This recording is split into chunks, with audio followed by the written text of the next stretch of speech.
गुरुसमारम्भां यतिशेखरमध्यमां लक्ष्मीवल्लभपर्यन्तां वन्दे गुरुपरम्पराम् ஆழ்வார்கள் வாழி அருளிச் செயல் வாழி தாழ்வாதுமில் குறவர்தாம் வாழி ஏழ்வாறு முய்ய அவர்கள் உரைத்தவைகள்தாம் வாழி செய்யமறை தன்னுடனே சேர்ந்து அகலகில்லே நிறையுமென் அலர்மேல் மங்கை உரை மார்பா நிகரில் புகழாய் உலகம் உன்னுடையாய் என்னையாழ்வானே நிகரிலமரர் முனிக்கணங்கள் விரும்பும் திருவேங்கடத்தானே புகழொன்னில்லாவடியேன் உன்னடிக்கீழமர்ந்து புகுந்தேனே அகில புவன ஜன்மஸ்தேம பங்காதிலீலே வினத விவிதபூத உராத ரக்ஷைகதீக்ஷே ஸ்ருதி சிரசி விதீப்தே பிரம்மணி ஸ்ரீனிவாசே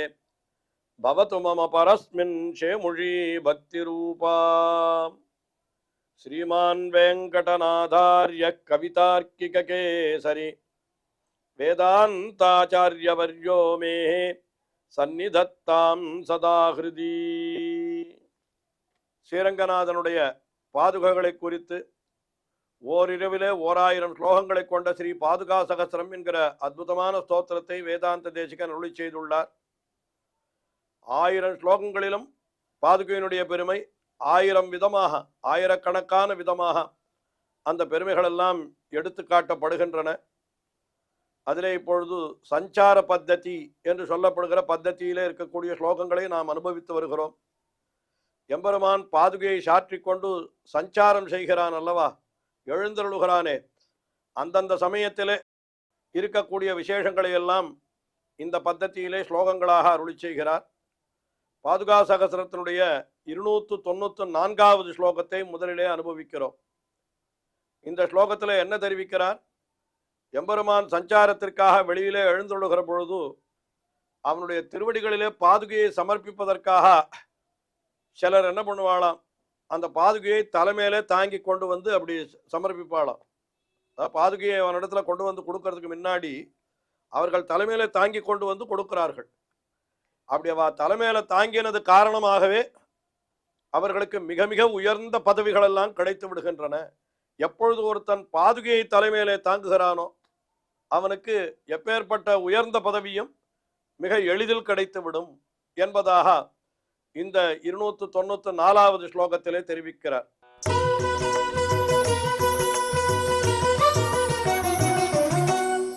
अंतस्त्रितीय नयनैः स्वयमुत्तमाङ्गैः आविर्भविष्यति अतिरिक्तमुकाम्बुजैर्वा न्यस्यन्ति रङ्गरसिकस्य विहारकाले वारक्रमेण कृतिनो मणिपादुके त्वाम्.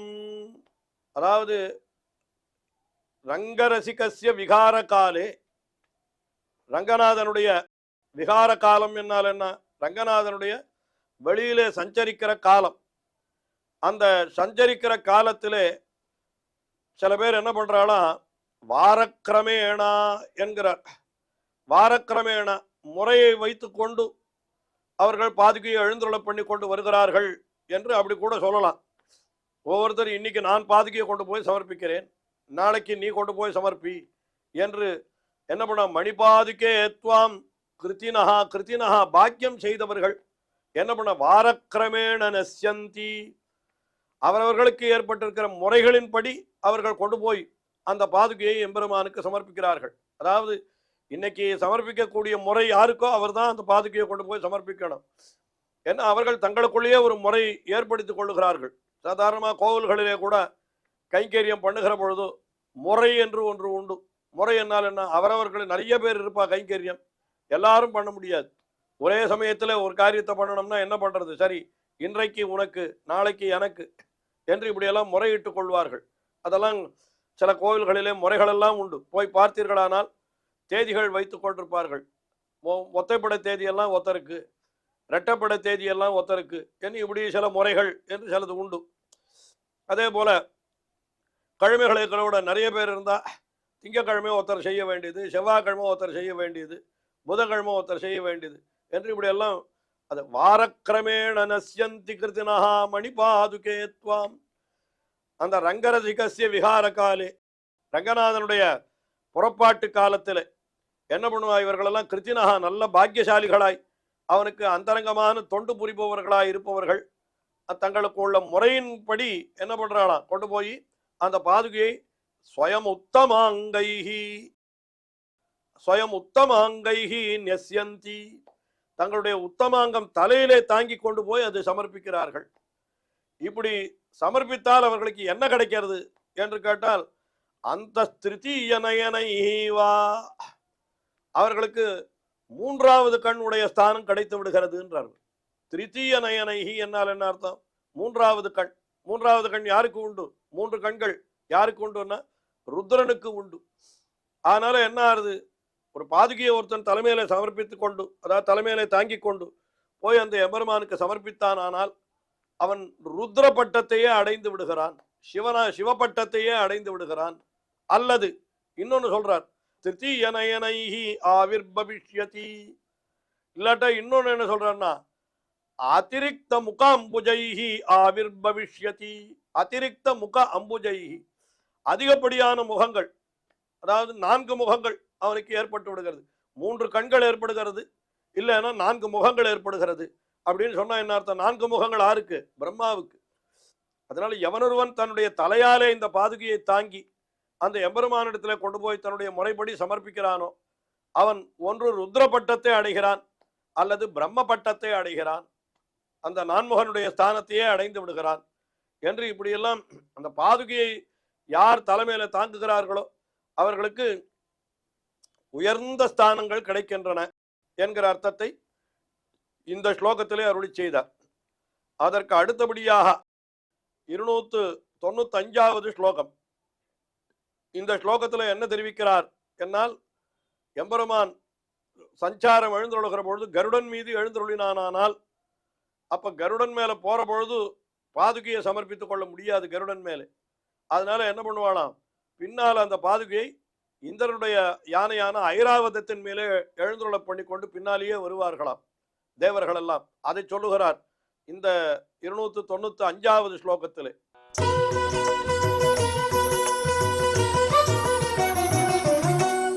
ரங்கேஸ்வரே சமதிரூட விஹங்கராஜே மாதங்கராஜ விதிர்தாம் மணிபாதுகே த்வாம் அன்வாசதே விதிர்தசாருசிதாதபத்ராஹ ஸ்வர்கௌகசஹ சுபக சாமரலோலஹஸ்தாஹ. ரங்கேஸ்வரே, ரங்கேஸ்வரனான எம்பெருமான் சமதிரூட விஹங்கராஜே, விஹங்கராஜே சமதிரூடா, கருடாழ்வான் மீது ஏறி அமர்ந்திருக்கிறார். அப்படி எம்பெருமான் கருடாழ்வான் மீது ஏறி அமர்ந்தால், அவன் சஞ்சாரம் பண்ணுகிற பொழுது கருடன் மேலே எழுந்தருள் இருந்தால், அப்பொழுது இந்த பாதுகை என்ன ஆகும்னு கேட்டா, மாதங்கராஜ விதிர்த்தாம் மணிபாதுகே த்வாம், ஹே மணிபாதுகே நீ எப்படி இருப்பாய்? மாதங்கராஜ விதிர்த்தாம், மாதங்கராஜன் யானைகளிலே சிறந்தவன், யானைகளுக்கெல்லாம் அரசன். என்னால் சாதாரணமாக இந்திரனுடைய யானையான ஐராவதத்தை தான் சொல்லுவது வழக்கம். அப்ப மாதங்கராஜ விதிர்த்தாம், மாதங்கராஜனாலே நீ தாங்கப்படுபவனாய் பின்னாலேயே வருகிறாய் நீ. அன்வாசத்தே, அப்படி வருகிற பொழுது அவள்லாம் என்ன பண்ணுவானா, யானை மேல வெறுமை அப்படி எழுந்து வைத்து கொண்டு வருகிறார்களா? இல்ல, என்ன பண்ணுவாள்னா, அது விதிர்த்த சாரு சிதாத பத்ராஹ, ஆத்தபத்திரம், ஆத்தபத்திரம் என்னால் குடை, அது என்ன சிதாத பத்திரம், வெண்கொற்ற குடை, அப்படியே ஒரு வெள்ளை குடையை அந்த யானைக்கு மேலே பிடித்து கொண்டு வருவார்களா. அன்வாசத்தே விதிர்த்த சாரு சித ஆத்தபத்ராஹ, அது யார் பண்ணுகிறார்கள்? அதெல்லாம் ஸ்வர்கௌகசஹா, சொர்க்கத்திலே இருக்கக்கூடிய தேவர்கள் இருக்காளே அவர்கள் தான் இந்த காரியத்தை பண்ணுவார்கள். அது மட்டுமா, பின்ன என்ன பண்ணுவார்கள்? சுபக சாமரலோலஹஸ்தாக, கையில அழகான ஒரு சாமரத்தையும் வைத்துக் கொண்டு அப்படி என்ன பண்ணுவார்கள்? வீசிக்கொண்டு வருவார்கள். வெண்கொற்ற குடையின் கீழே அந்த யானை மீது அந்த பாதுகையை எழுந்தருள பண்ணி அதுக்கு மேல சாமரத்தையும் போட்டுக்கொண்டு வருவார்கள். அந்த பாதுகைக்கு அவ்வளவு பெருமை. எம்பெருமான் திருவடியிலே சமர்ப்பித்துக் கொள்ளாமல் இருக்கிற காலத்துல, கருடன் மீது அவன் ஆரோகணித்து செல்லுகிற காலத்துல பாதுகையை அவன் சமர்ப்பித்துக் கொள்வதில்லை. அப்பொழுது இப்படியெல்லாம் நடக்கிறது என்று சொல்லுகிறார். இதே ராமபிரானுடைய பட்டாபிஷேகத்தை பற்றி வால்மீகி ராமாயணத்தில் சொல்லுகிற பொழுது இப்படியெல்லாம் பார்க்க வேண்டும் என்று அயோத்தியாவாசி ஜனங்கள் ஆசைப்பட்டார்கள். இச்சாமோகி மகாபாகம் ரகுவீரம் மகாபலம் கஜேன மகதாயாந்தம் சுப்ர சத்ர ஆவர்த்தானனம் என்று யானை மீது பெண் கொற்ற கொடையின் கீழே அவன் வர வேண்டும் என்று அதையெல்லாம் நாங்கள் இச்சாமகா பார்க்க வேண்டும் என்று ஆசைப்படுவதாக சொன்னார்கள். அந்த ஒரு பெரிய பேரு இப்பொழுது இந்த பாதுகைக்கு கிடைத்திருக்கிறது என்று சொன்னால் பாருங்கள், ராமனுக்கு கிடைக்கிறது, ராமனுடைய பாதுகைக்கு கிடைக்கிறது இந்த இடத்திலே என்று நாம் அப்படி நினைக்க வேண்டும். ஆஹா, பெரிய பெருமாள், அதாவது நம்பெருமாள் அதுக்கு பெரிய திருவடி மேலே எழுந்தொழுகிற பொழுது தேவதைகள் எல்லாம் என்ன பண்றா, ஐராவதத்தின் மேலே இந்த பாதுகையை எழுந்தொழ பண்ணி அதற்கு வெண்கொற்ற குடையின் கீழே சாமரமும் போட்டுக்கொண்டு வருகிறார்கள் என்கிற அர்த்தத்தை இந்த ஸ்லோகத்திலே தெரிவித்தார். அடுத்தபடியாக 296வது ஸ்லோகம்.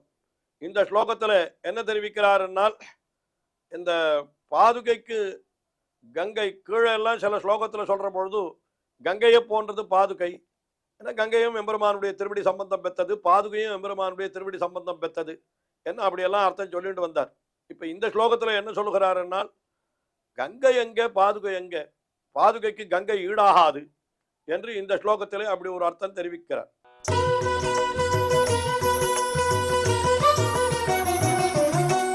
விஷ்ணோபதம் கதிவசாத் அபரித்யஜந்தி லோகேஷு நித்ய விஷமேஷு சமப்பிரசாரம் அன்வேதுமர்ஹதி திருதாம் அகிலை சுரேந்திரை கங்கா கதன்னு கருடத்வஜ பாதுகே த்வாம்.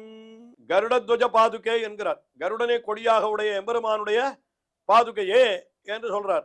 எம்பெருமானுடைய திருவடியை இவள் என்ன பண்றா, பதம் கதிவசாத்து அபரித்யஜந்தி, எம்பெருமான் எழுந்தொழுகிற காலத்திலே கூட இந்த பாதுகை எம்பெருமானை விட்டு பிரிவதில்லை. அபரித்யஜந்தின பரித்திய, அதாவது பண்ணப்படுவதே இல்லை, எப்பொழுதும் எம்பெருமானுடைய பாதுகை சேர்ந்தே இருக்கிறது. ஆனா கங்கைக்கு அப்படி இல்லையே, எம்பெருமானுடைய திருவடி விட்டு வெளியில வந்து விட்டதே. அதுக்கு மேலே லோகேஷு நித்திய விஷமேஷு சமப்பிரச்சாரம். இன்னொரு விஷயம் என்னன்னு கேட்டா, கங்கையை காட்டிலும் வேறுபட்ட விஷயம் என்னன்னா, லோகேஷு ஜனங்கள் விஷயத்துல இவள் எப்படி இருக்கான்னு கேட்டா, மேடு பள்ளெல்லாம் கிடையாது, ஒரே மாதிரியான சஞ்சாரம், எல்லாருக்கும் ஒரே மாதிரியான அனுகிரகத்தை தான் இவள் பண்ணுகிறாள் என்று சொல்றார்.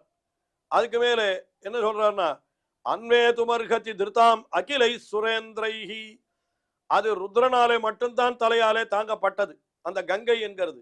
ஆனால் இந்த பாதுகை எப்படிப்பட்டதுன்னு கேட்டா, அகிலைஹி சுரேந்திரைஹி, எல்லாராலும் தாங்கப்படுகிறது.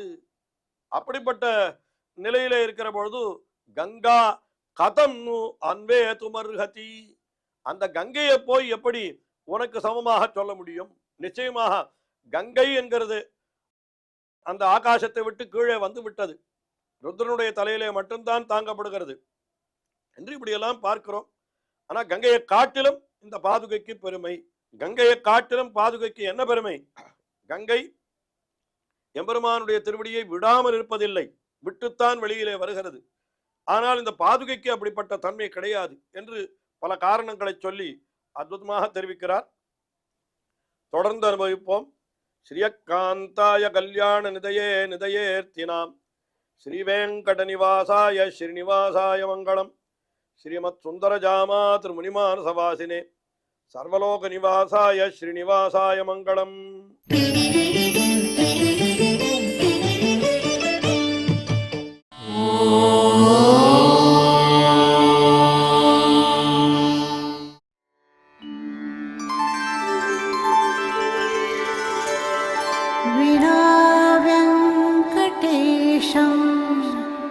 ननाथो ननाथः सदा वेङ्कटेशं स्मरामि स्मरामि. हरे वेङ्कटेश प्रसीद प्रसीद. प्रियं वेङ्कटेश प्रयच्छ प्रयच्छ.